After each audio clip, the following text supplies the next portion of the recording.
Hello guys, my name is Sergey and today we will speak about the latest update of PC-3000 software version 7.4. We have prepared a lot of interesting for you and I want to demonstrate several most important and crucial options which we got in this update. So prepare, I hope it will be very useful and interesting. And we want to start from Western Digital hard drives. As you know, the forces of our developers are concentrated on these drives exactly because they become more and more popular and challenges we have for this drive are always complicated. So today I want to tell you about the drive which was formatted before and what we can do with it.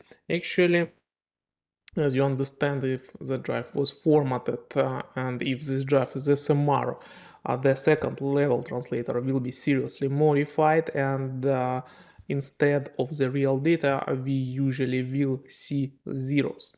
So this drive was modified, was formatted in Windows, and let's have a look what we can do in this case. I'm connecting the drive to the portable and sharing the screen with you. This drive is in good physical conditions, so it comes already very quick. I can detect it and start utility without any problems. Pay attention that family of this drive is Palmer 72, one of the newest Palmer drives, and drive is correctly recognized and started without any error messages in the log. So even if I want to open sector edit, I will see that some data is present on the drive, but is it new data or not? So before checking the data extractor, I always recommend you to do the backup. Every time for any drive, it's very important to start from the backup. So I'm creating the default profile folder and will not save the service area tract. All other things I want to use almost by default, selecting the composite reading and default reading for T2 module using the data areas only. Actually, this option will work much faster than if you save the whole module, but be careful, everything depends on the case.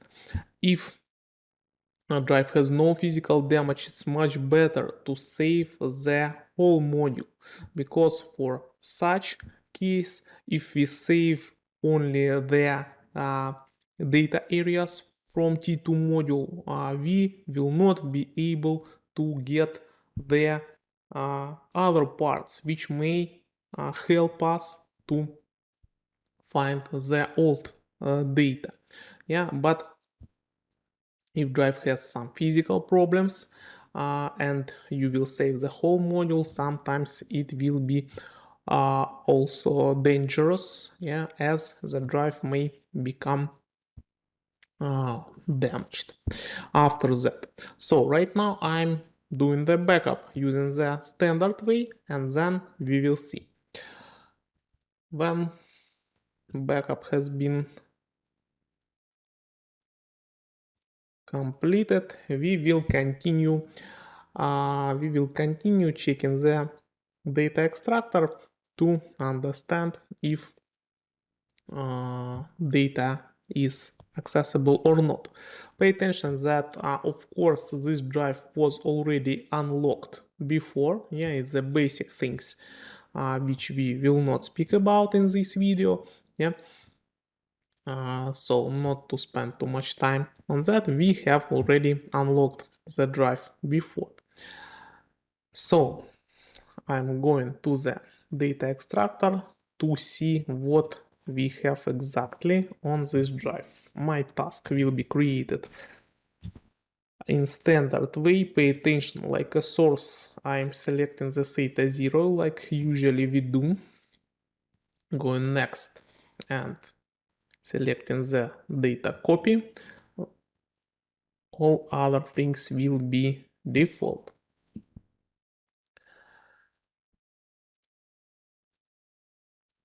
So after that, I want to open Explorer to show you the partition which we have in this case. As you see, it's NTFS partition, but instead of folders tree, we have nothing. We have nothing. If we open the MFT table, for example, we can see that it's very small, 256 kilobytes only, which is normal for the formatted drive. And I want to say that if in this case we will start any kind of analysis, like for example scan unused space, it will not help us to get any data because the sectors will be zeroed. Sectors will be zeroed, but actually physically data may still be on the drive. That's why this kind of scans will not help you in this case. I'm closing the data extractor task here and returning to the utility.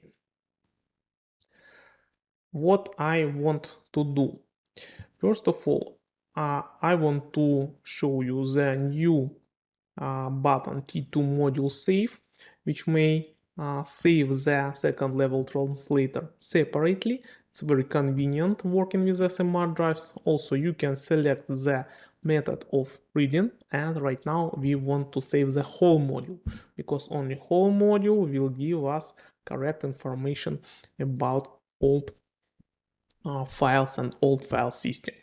Then I press OK and let's wait a little bit. It will be done very fast in this case because drive is in good conditions. In real life it may be longer.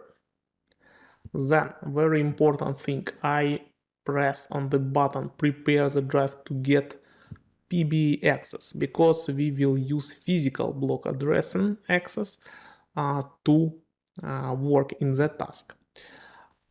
Pressing on this button, drive will get some information about zones to be ready use this information in the data extractor.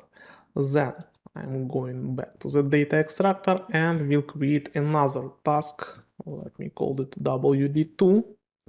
Next, and what's important, I'm creating the task using the source of PC-3000, not SATA port, but PC-3000 utility. Yeah. Then, next, let's select data copy. Next, all other things will be also taken by default.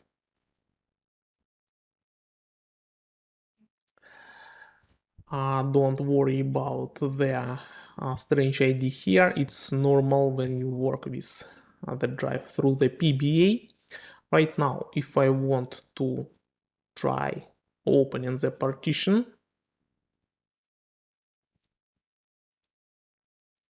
it's very important not to do any not necessary actions like quick disk analysis, for example, in this case may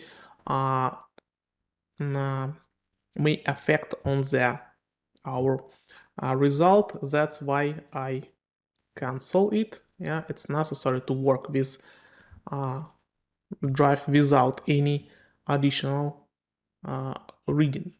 So I'm clicking on the drive here and selecting working with utility and restoring the second level translator. Then we need to open the second level translator module which was saved before. Let's select copy 0 And one another important thing, ignore actual translator. In which cases it's necessary to do. For this case, it's important to ignore the latest translator because it's wrong, it's not good for us.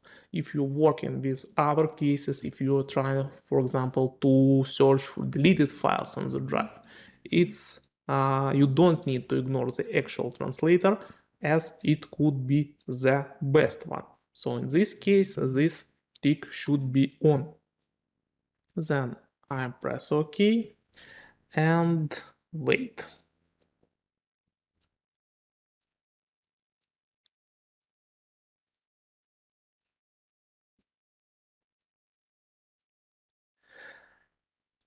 After this procedure is done, we will see some virtual drive,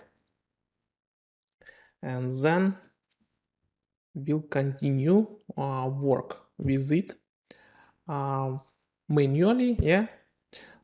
So here's a virtual drive, but if I try to open it,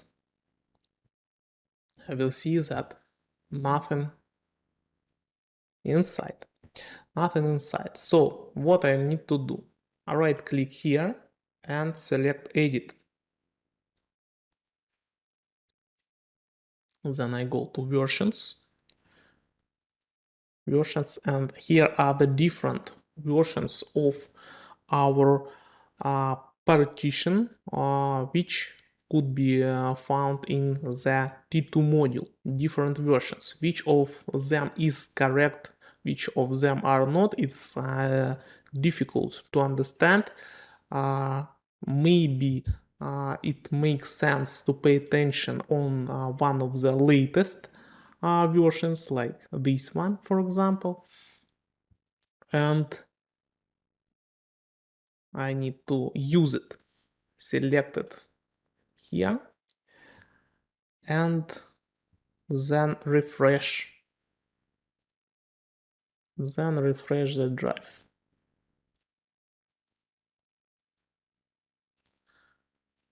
Also I recommend to enable headers control to understand if files or folders are good.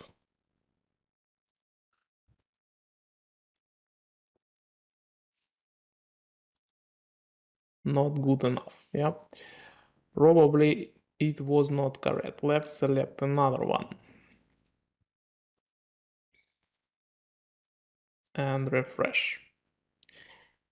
Actually, these different versions mostly related for the different file system versions, file system structures version, not to the files data version. Yeah, that's why it's mostly for the metadata which was found in the T2 module.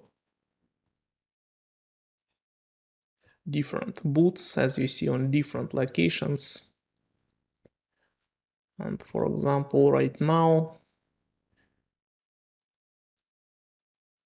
we have some records, but not too much. How to improve the result and how to continue. There is the automatical scan, which is called selection versions for metadata, which will help you in this case to analyze the found metadata on the drive automatically and not manually, because not always it's possible to recognize which NTFS boot or some other parts should be chosen. This automatical option should help you to create the best possible result. In this case, let's see right now. MFT look much better, and also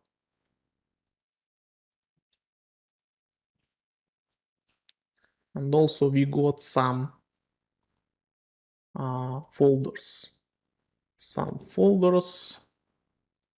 some folders with the data, and for example we can try to open something to confirm here's the real JPEG file, for example. Yeah, then I can close from this mode and let's refresh the partition here. What we will see, as you see, we have some folders. Actually, on this drive we have written around 100 gigabyte of data. That's why let's try to create the map of marked folders and files. And yes, it's around 108 gigabyte of different user files. So actually this kind of solution can be used on encrypted, not encrypted drive. Of course, you should take care about all other things before. You should use the correct board and all other things should be fixed. And after that you can continue work. So pay attention that imaging through the PBA will not be very fast. It will be around 10 maximum 12 megabytes per second. Yeah, but actually that's not so slow for SMR drives. That's why I think it's good enough to work. So you're welcome to contact us regarding different cases. If you need any help, we'll be glad to help you. Right now, these kind of things are possible for NTFS file system only, but in future we hope to add the support of other file systems too. Yeah.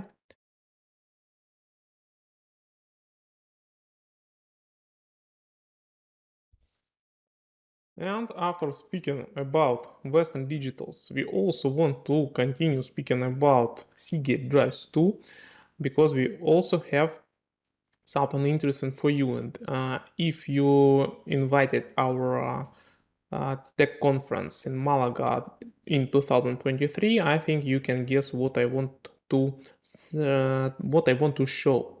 And you are right, yes, it will be AFH system, adaptive light height system, which can help to improve the imaging of the drive in different cases when one or several heads are degraded.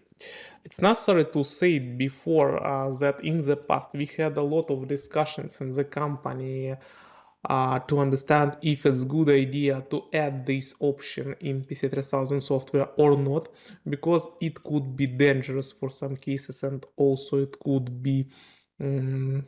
break your drives, especially if you apply this option incorrectly. But at the end we decided to add it because ability to recover more data for us, it's very important. But it's necessary to remind that if your drive is dead and heads are not able to work due to physical failure, or if surface is scratched and you get only fail CROP messages in the terminal, it's not the case when it's necessary to use this option. You need to use the AFH settings when some part of user data is not correctly readable or reading is not stable, or for example due to head degradation some sectors are filled with pattern we call beta tech or mold. Yeah, it's also possible to try this option, but there is no guarantees that it will help to fix all of your drives and resurrect the deads. Yeah. So I hope you understand, and right now I'm ready to show you the example. In this case, I will use Rosewood AF drive.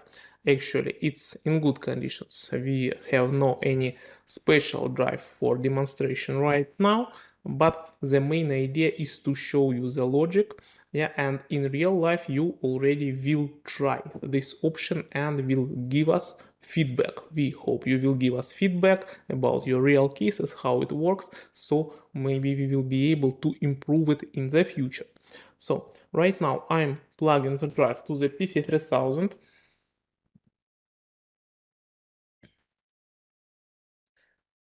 and we are ready. I'm sharing the screen.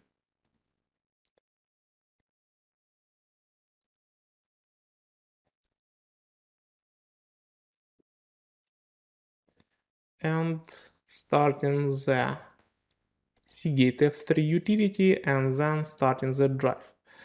My drive was already patched before, of course, not to spend time on these basic things. So, pressing the start, you can see the drive is working well without any suspicious messages in the terminal and with the correct ID. So what we need to start from? Of course, we need to start from the backup. We always recommend to do that. So I'm creating the profile folder, and what to save in this case.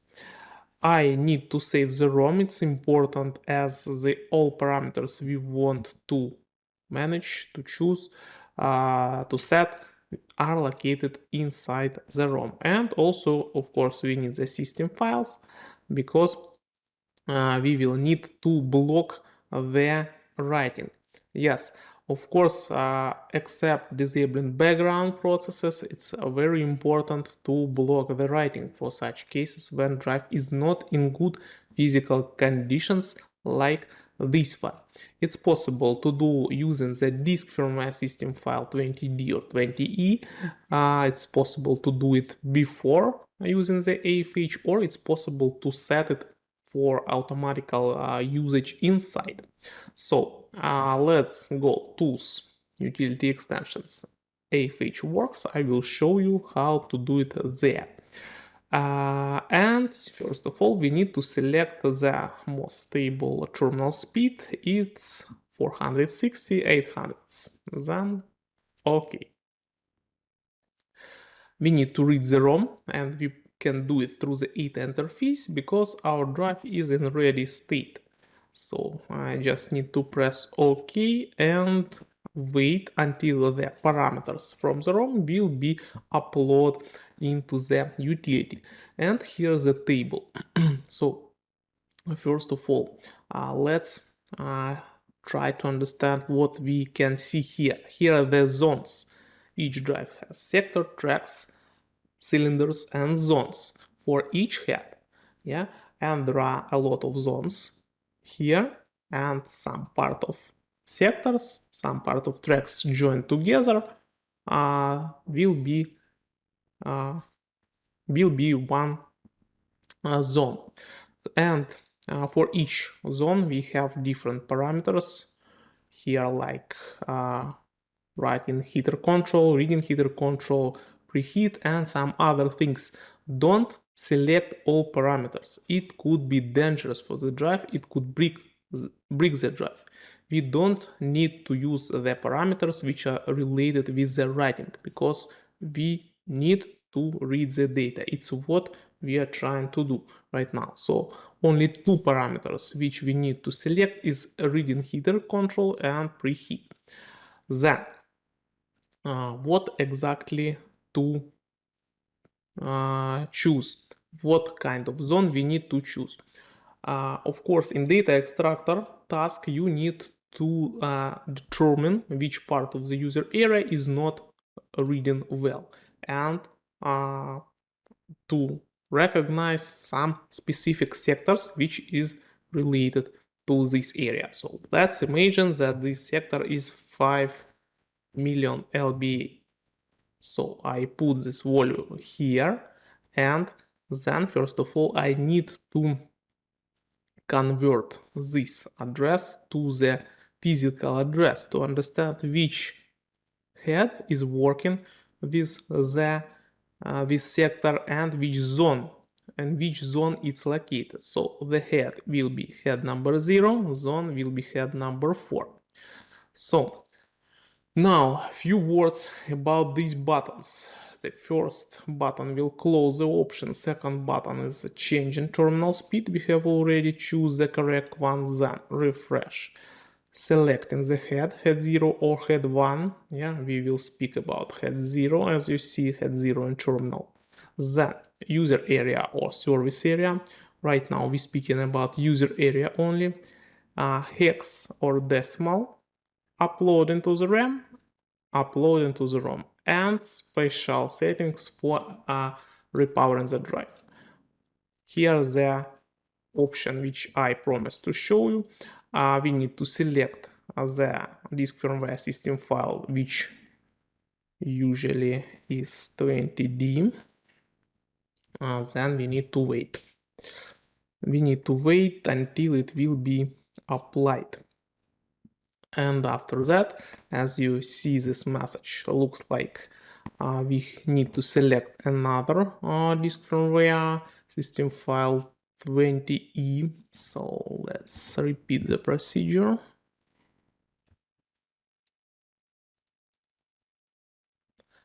Now it should work well. Let's check.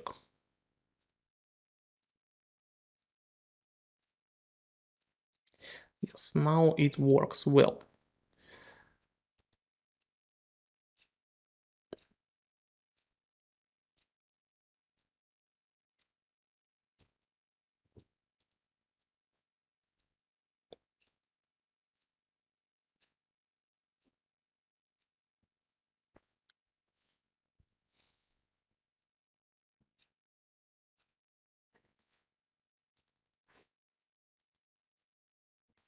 So it's completed, and right now we can start. So as we before recognized, we need to work with zone number 4 and their parameters which we need to select, this and this. How to change them? It's not necessary to do it manually. You can do it through the button here. You can tune them by 3 or some any different value, but we don't recommend to change them higher than 20. Yeah, so let's start from the step 3 and let's select the option to apply it only for select zone. So as you see, this parameter was changed. This parameter was changed, so now we need to apply the AFH settings to the RAM of the drive selected zone, and we will use ATA interface.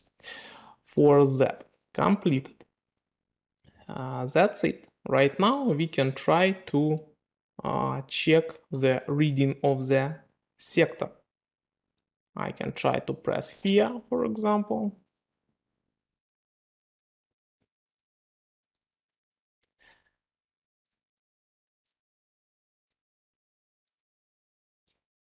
And I can see that this sector is reading on 123 megabytes per second.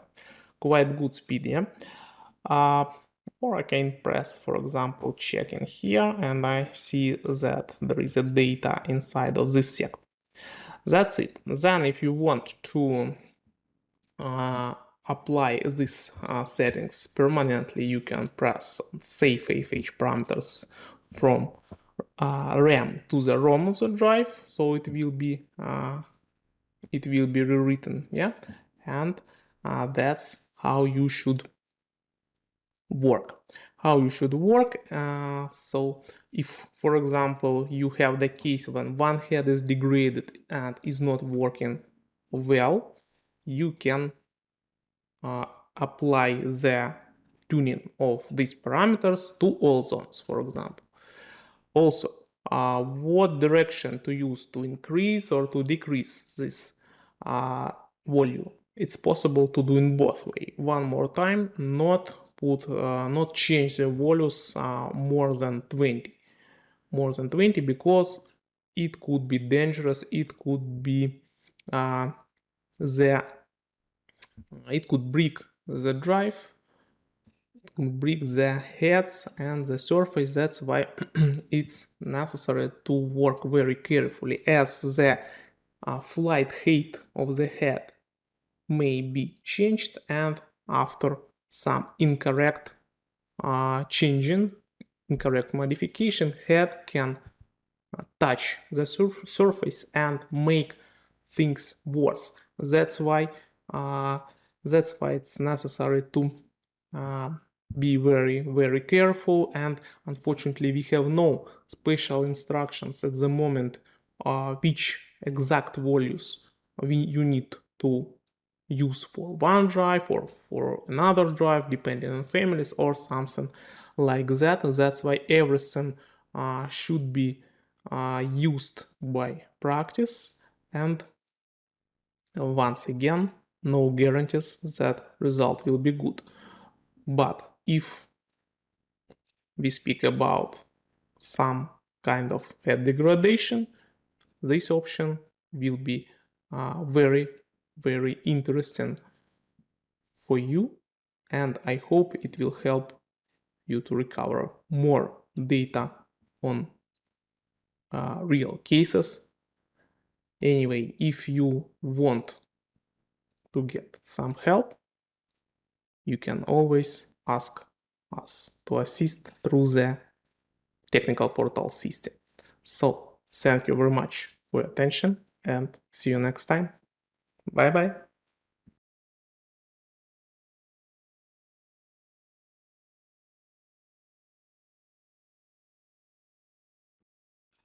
Hello everyone, my name is Roman, and right now, after HDD part, we're going to speak about what's new we got in PC-3000 SSD and which new features appear in the new update 7.4. Actually, at this time, AceLab developers didn't add just new utilities and new controllers, but they also did some improvements in PC-3000 SSD interface. So right now, I'm going to show you what's new in the interface, and after that we are going to speak what's new in supported controllers and drive list. So first of all, let me share the screen with you, and we are going to talk about the list of supported SATA-based drives. Actually, you already remember how previously we did the SSD drive selection. So we got the list of SSD vendors, a list of utilities for different type of controllers, and of course supported families, which families are supported by this or another utility. But right now developers also add a pretty interesting and useful feature to select unsupported or supported solid-state drive by controller name. So we got here the selection between CPU and vendor, so it's pretty convenient. This interface includes all supported CPU controllers which are listed right now. And if you are not sure about does your drive is supported or is there utility between the long list of different utilities for your drive, but if this drive is fully supported, I mean the controller is fully supported, you can easily find compatible utility. For example, one of the most important and one of the most popular controller right now is Silicon Motion SM2259XT, and previously we have to find a correct vendor utility like Silicon Power which support this Silicon Motion SM2259XT, and it was not so convenient. But right now, when we got the list of controllers, we can easily find the brand name of our controller and controller model. Here it is. All loaders, all functionality between all utilities will be the same because it will include the same list of loaders and the same functions between all vendors of SSD brands. That's why here we have to select one of these controllers if we would like to work with SM controller, or we can do the same for Phison or to any other controller like, for example, Maxio or Intel. Of course, when we talk about the new controllers, it's necessary to remember that in last update we successfully add Maxio-based drives, but unfortunately the list of supported utilities wasn't too high previously, right? Because we were able to work mostly with 8 data drives, like 8 data SU 630, 635 and 650, while the rest brands which are using Maxio-based controllers were not supported.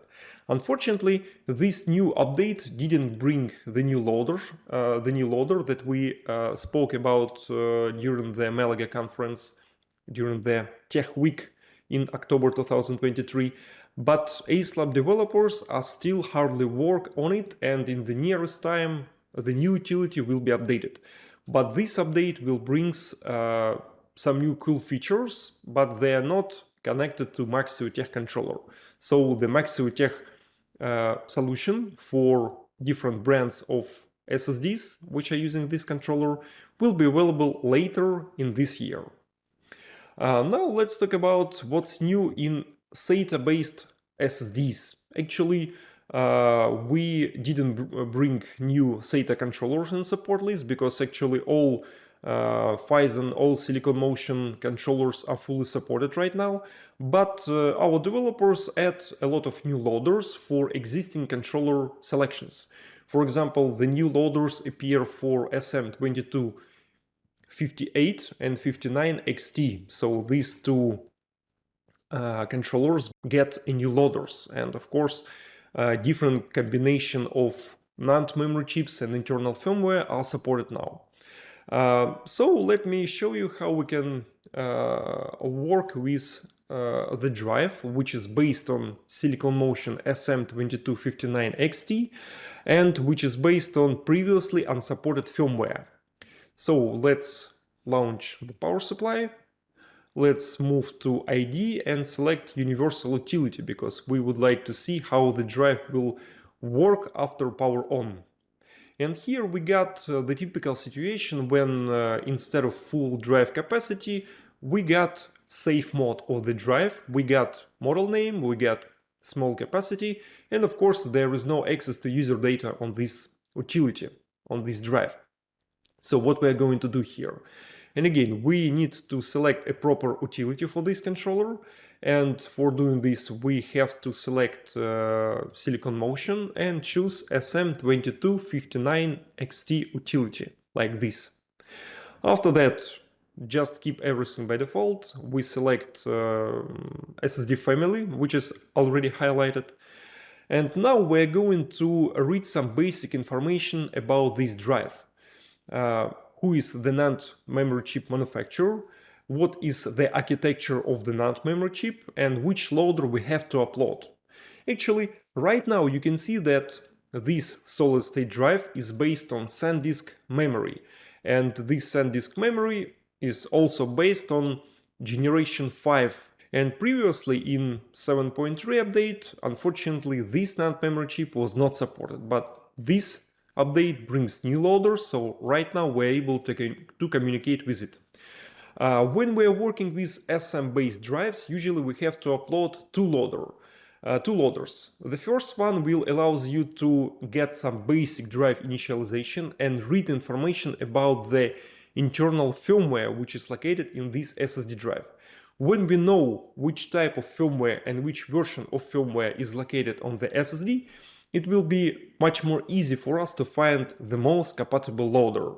Because again, right now we got controller name, we got type of the memory chip, but we don't know what is the internal firmware name in this drive, and we have to find the most compatible. So let's try to upload the first loader and we'll see what type of the internal firmware do we get here. And we can see that the firmware version is V0718B0, and again, automatically, this firmware has been found in the list of available loaders. So, as I mentioned before, this is a new loader. It was not supported previously, but right now it's listed. So we can see that right now we get a fully supported firmware, we get a fully supported memory chip, and controller is also supported. So we can try to upload the loader and get some extended drive functionality. Utility is reading some control pages from SSD firmware, doing some extra initialization, reading information about possible ATA password, and finally it's over. Again, one of the most important things is that we should never forget about the NAND memory chip ID test. Because when the solid state drive get in our lab, we are not sure, do we have any problem with the PCB connection? Does all NAND memory chips have a tight connection between the PCB and the memory chips? That's why I always recommend you to do the chip ID test. If all memory chips are fine, if we are able to read all IDs on this drive, no problem, we get a pretty healthy drive, so we can continue to work with it. But sometimes if we see that one or more NAND IDs are not available for us and drive is not working, probably this is the reason why it's not working correctly. And we will see that, for example, ID is colored in red, or probably some bytes are missed, or probably some chips are missed. And we can say that, okay, probably this drive contains a problem with the NAND memory chip, and before it would be possible to upload the loader and fix this drive, probably we have to restore the original NAND memory chip connection to the PCB. Reflow the NAND, or probably put some liquid flux, warm it, heat it with the hot air gun, and restore the contact between the NAND memory chip and the PCB. But here we can see that this drive contains 120 GB capacity, so we get two memory chips by 70 GB approximate capacity, and we got just two chip IDs, so it's okay. This is the complete capacity, we didn't have any missed memory chips, and we can go forward with this drive. And now I'm going to start the translator building, make a new profile, and now we're saving the data. So let's wait. As you already know, the speed of translator building depends on the drive capacity. It also depends on how bad the drive is, how many bed sectors it contains. Okay, so translator building is over, and as usually we go to data extractor and make a new task based on our utility. So let's take a look on it. Let's name it like 9. We go to the new PC-3000 utility, making a copy. And let's see, do we have access to partition at this drive or not? And here it is, we got access to user data. And this drive is fully available for data copying and for data saving for further imaging. So this is how the new loader for SM controllers are working.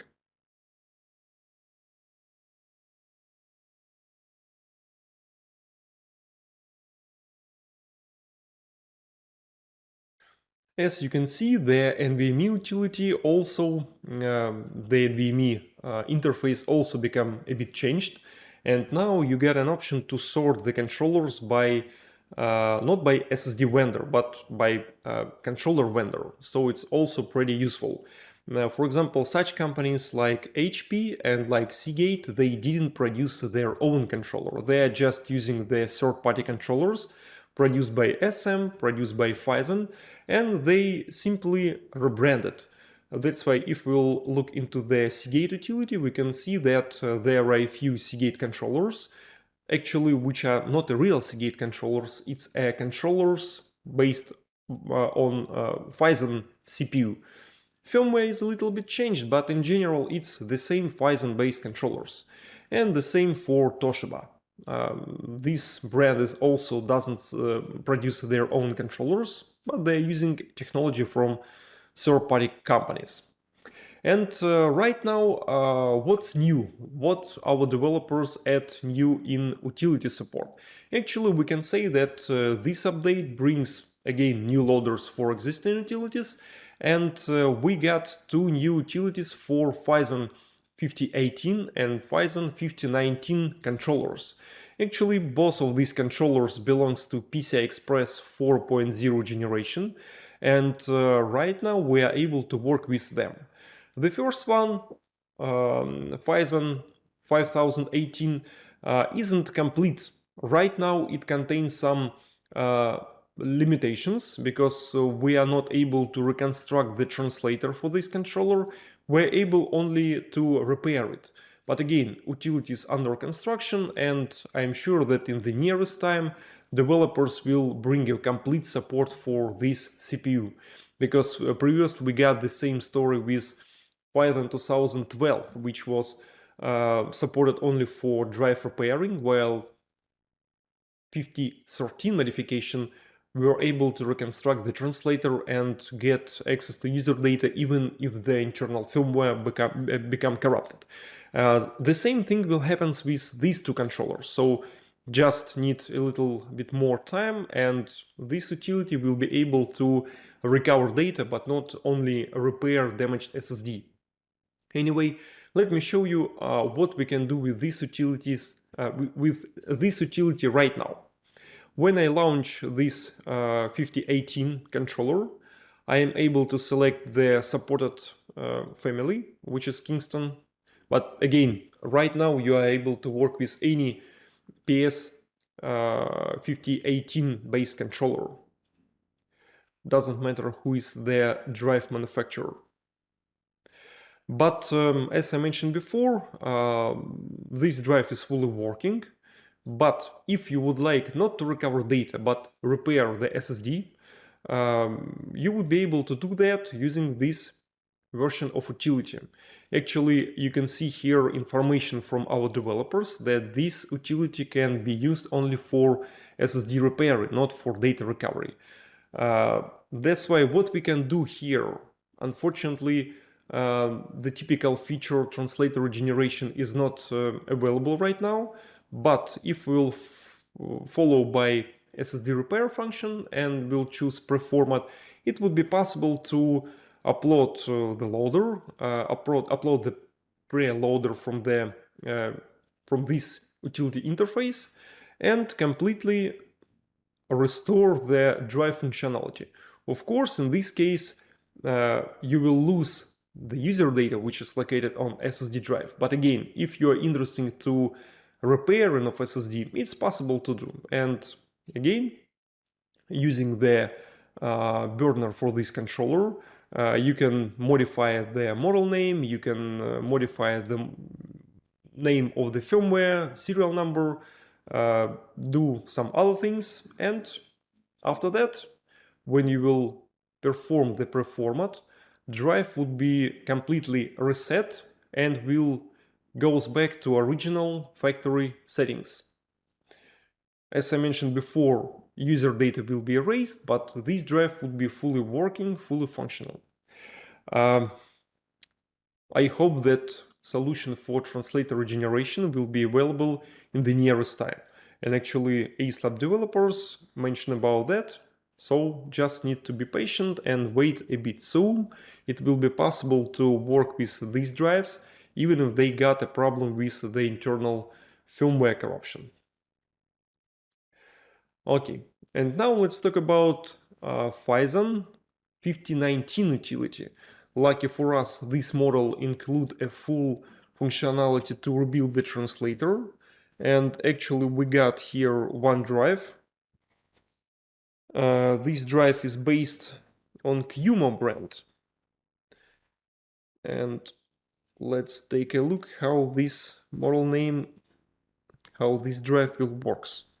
Alright, so I already plug this controller, this SSD based on Phison 5019 controller to PC-3000 portable, And now when we're launching the power supply and when we're trying to read the data in universal utility, we got a typical signature that internal firmware is damaged, because instead of a full model name, ID, capacity and other things, we got just a template of passport with just 1 megabyte capacity.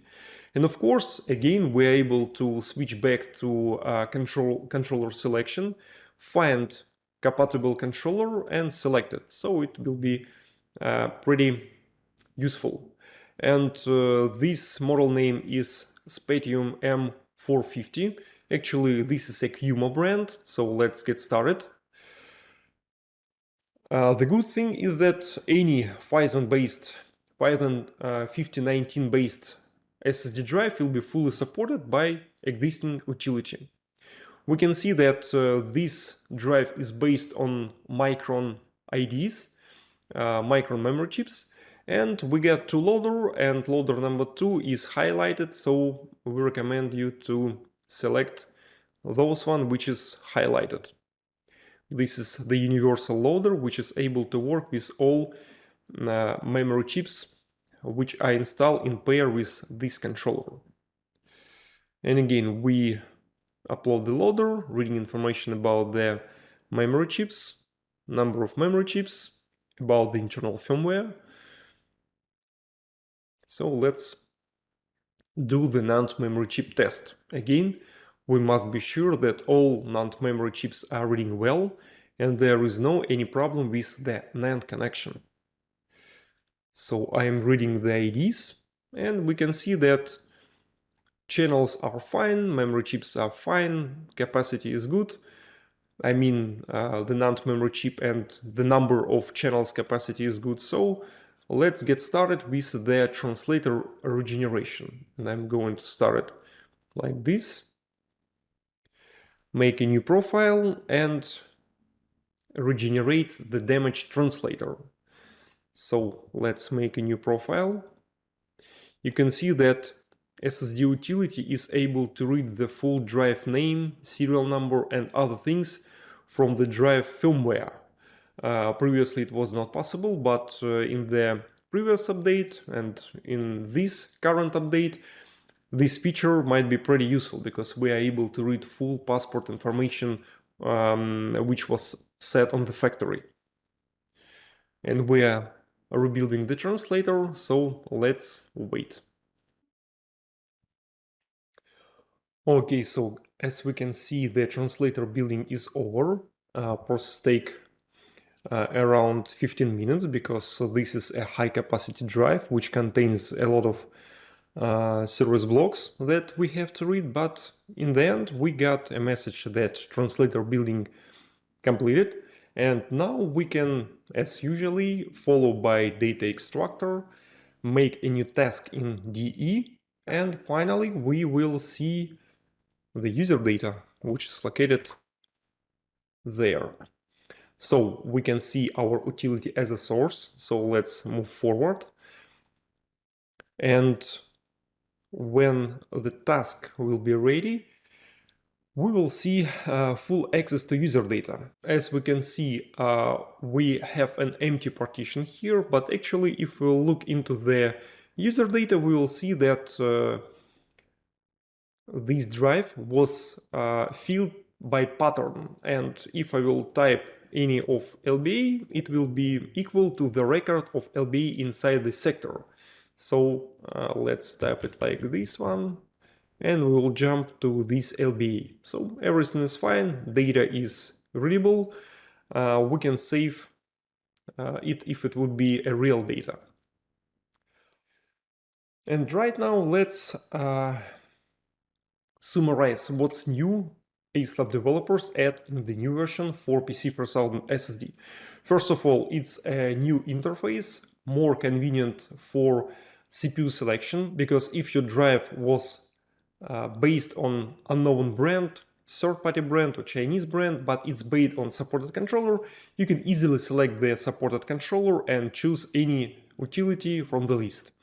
Another thing is a new loaders for existing controllers, for Phison, for Silicon Motion. So I'm sure that you will get some previously unsupported SM and Phison-based solid-state drives, so probably it makes sense to check it with the new update, because probably with the new version of loaders it will be possible to solve those SSD drives which you were not able to solve previously. And finally, the two new NVMe controllers, Phison. It's Phison 5018 and 5019. For 5018, it's possible to do some repairing works, to fix the firmware, to factory reset the drive, but translator generation will be available a bit later.